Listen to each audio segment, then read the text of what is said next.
Assalamualaikum warahmatullahi wabarakatuh. Shalom, Om Swastiastu, Namo Buddhaya, salam kebajikan, dan salam sejahtera bagi kita semua. Perkenalkan kami dari kelompok 6, di sini kami akan mempresentasikan mengenai program e-book apps yang kami beri nama yaitu Teta Kartal. Di mana di sini saya Karisa bersama dengan rekan saya yaitu Britney juga Natasha.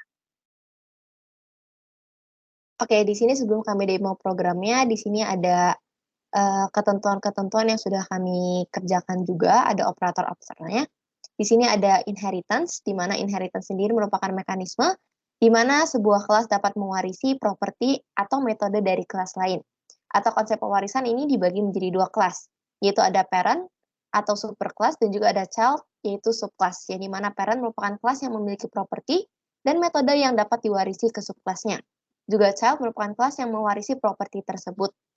Tujuan dari inheritance sendiri ini memungkinkan pembuatan kelas baru yang memanfaatkan sifat-sifat yang sudah ada di kelas yang ada.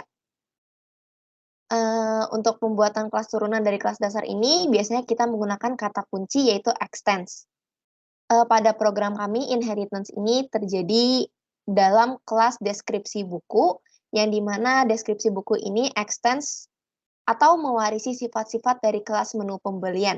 Dengan kata lain, deskripsi buku adalah anak, atau subclass, atau derived class, dan menu pembelian ini adalah kelas induk atau superclassnya.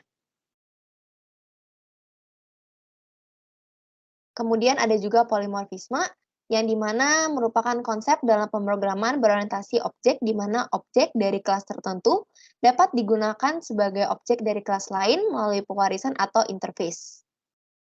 Dalam hal ini, polimorfisme ini terjadi dalam implementasi metode authenticate user di kelas custom login, di mana metode ini diwarisi dari interface login interface. Polimorfisme ini terjadi karena meskipun kita hanya melihat metode authenticate user di interface, implementasinya bisa bervariasi di kelas yang mengimplementasikan interface tersebut. Dengan menambahkan antarmuka user dan mengimplementasikan metodenya dalam admin login, kita memanfaatkan polimorfisme ini karena objek admin login dapat digunakan sebagai objek user. Oke. Selanjutnya ada interface. Interface itu merupakan panduan atau aturan dasar yang menggambarkan apa yang harus dilakukan oleh sebuah kelas tanpa memberikan detail tentang cara melakukannya. Kelas-kelas kemudian mengikuti panduan ini dengan memberikan implementasi konkret sesuai dengan kebutuhan mereka. Tetapi mereka juga harus memastikan bahwa mereka memenuhi kepanduan interface tersebut dengan cara yang sesuai. Pada program ini kita ada interface pada admin login. Jadi login interface ini dideklarasikan dengan menggunakan kata kunci interface. Terus ada satu mode yaitu authenticate user. Ini tuh dideklarasikan dalam interface ini. Oke, selanjutnya. Nah, selanjutnya ada abstract class. Abstract class ini adalah kelas yang masih dalam bentuk abstrak. Karena bentuknya masih abstrak, dia tidak bisa dibuat langsung menjadi objek. Metode abstrak ini adalah metode yang tidak memiliki implementasi atau tidak ada bentuk konkretnya. Nah, jadi abstract login menyediakan sebuah kerangka atau blueprint untuk kelas-kelas turunannya. Abstract class ini tidak dapat diinstansi secara langsung, jadi pada kasus ini dia menyediakan metode abstrak pada validate login. Terus concrete login ini adalah inner child yang merupakan turunan dari abstract class. Ini tuh mengimplementasikan metode abstrak validate login. Dan juga metode ini berisi tentang logika untuk memeriksa kecocokan username dan password tentang data yang ada dalam database. Oke, untuk selanjutnya ini adalah encapsulation.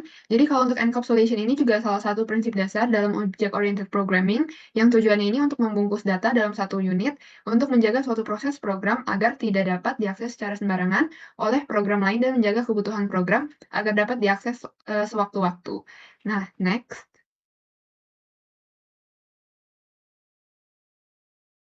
Oke, kalau misalnya untuk kodenya sendiri, di sini dalam admin login, jadi terdapat penggunaan encapsulation melalui penggunaan private fields, yaitu yang username 1 dan juga password 1 yang diakses melalui public admin login dengan methods-nya, yaitu yang di sini ada public void, get username, set password, dan juga set password. Nah, jadi kalau misalnya untuk encapsulation ini berarti nilai username 1 dan password 1 ini hanya dapat diakses atau diubah melalui metode yang telah ditentukan sehingga bisa memastikan kontrol dan keamanannya untuk diakses ke data tersebut. Next.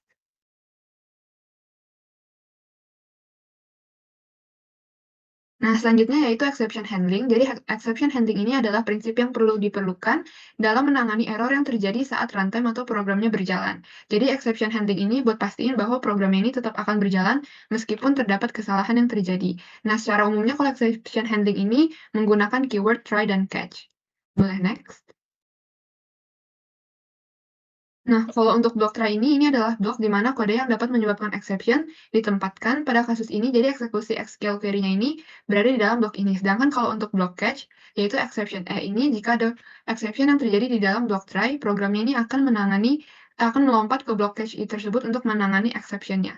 Nah, kalau dalam kode yang ini, jika terjadi exception, pada errornya ditangkap dan ditampilkan menggunakan, di situ ada JOption pane show message dialog. Jadi ini tuh untuk membantu pengguna untuk mengetahui bahwa terjadi kesalahan dalam eksekusi program tersebut. Next.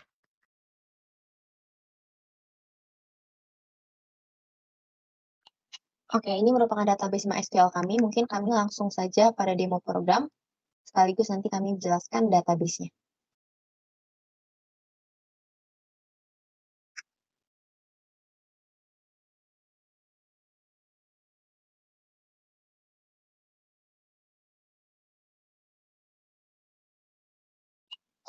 Oke, ini merupakan tampilan awal dari program kami yang diawali dengan menu login. Jadinya sebelumnya, jika belum memiliki member, makanya kita klik di sini yaitu not a member yet. Oke, di sini kita bisa masukin ID, email, username, password, sama confirm password. Yang dimana ini sudah terhubung dengan database-nya. Jadi misalnya kita masukin ID, dengan emailnya,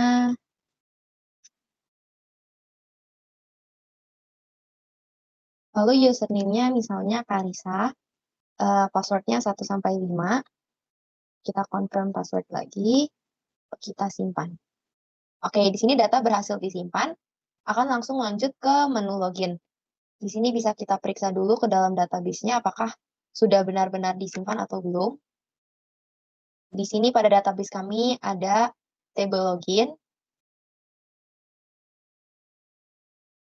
Oke, di sini sudah tersimpan ya, jadinya tadi ID-nya kita masukin Karisa, dengan emailnya ini, username-nya ini, juga password-nya 1-5.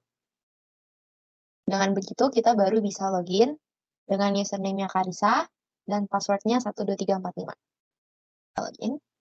Oke, kita sudah berhasil login, maka akan muncul tampilan utama dari aplikasi kami. Di sini ada menu profile, di sini sesuai namanya Karisa dan juga ada emailnya.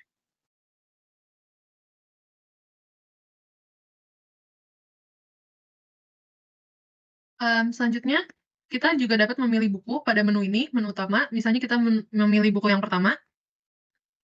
Dari sini kita bisa melihat penulis dan tahun terbitnya. Terus kita bisa tekan tombol beli kalau kita mau beli.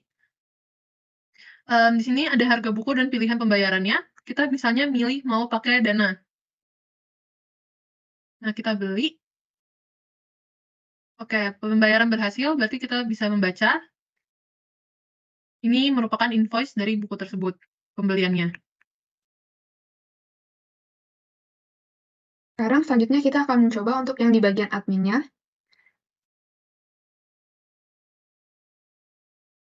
Oke, misalnya username-nya kita akan menulis admin, dan password-nya juga admin, lalu kita login. Nah, jadi di sini untuk seorang admin dia akan mengisi tentang kumpulan-kumpulan buku tersebut. Jadi misalnya di sini judul bukunya saya tulis misalnya Arka Sadira. Penulisnya misalnya Natasha.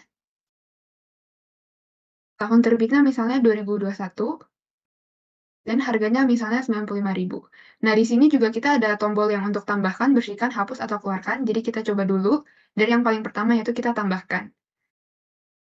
Nah, dan data berhasil disimpan, lalu kita klik OK. Kita bisa lihat di sini data tersebut sudah berhasil disimpan, dan kita juga bisa melihatnya dari bagian phpMyAdmin database-nya di daftar buku. Oke, ini untuk Arka Sadira Natasha 2021 dan harganya sudah ada dalam database-nya. Kita back dulu ke programnya. Nah, dan ini kalau misalnya setelah kita tulis semua dan kita ingin bersihkan, dia bisa langsung bersihkan secara otomatis yang langsung 4, oke.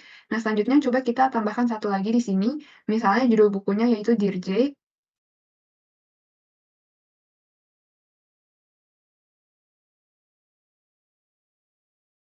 Oke. Nah, setelah itu misalnya kita tambahkan, lalu kita hapus. Salah satunya misal Dear J-nya kita hapus. Nah, dan di datanya sudah akan terhapus.